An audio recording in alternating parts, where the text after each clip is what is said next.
अरे बघवत नाहीये लोकांना, आपली युनिटी बघवत नाहीये.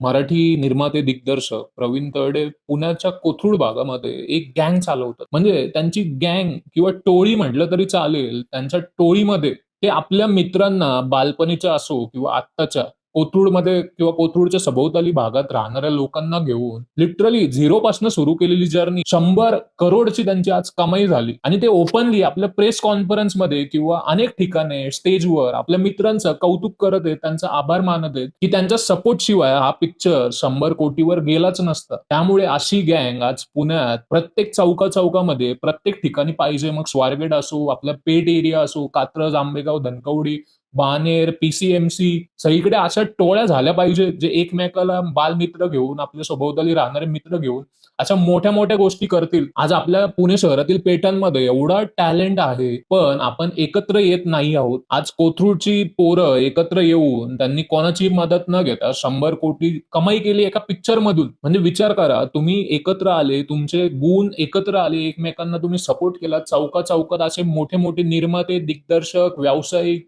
व्यापारी, बिझनेसमन बनतील आणि आपलं पुणे 100% अजून खूप पुढे जाईल. खरंच प्रवीण तरडेंचं कौतुक करेल तेवढं कमी आहे. त्यांनी आपल्या मित्रांना धरून ज्या प्रकारे ते पुढे जात आहेत. तर मित्रांनो, तुम्हाला जर गँग बनवायचं असेल, टोळ्या बनवायच्या असतील पुण्यामध्ये, तर अशा प्रकारच्या गँग, टोळ्या बनवा.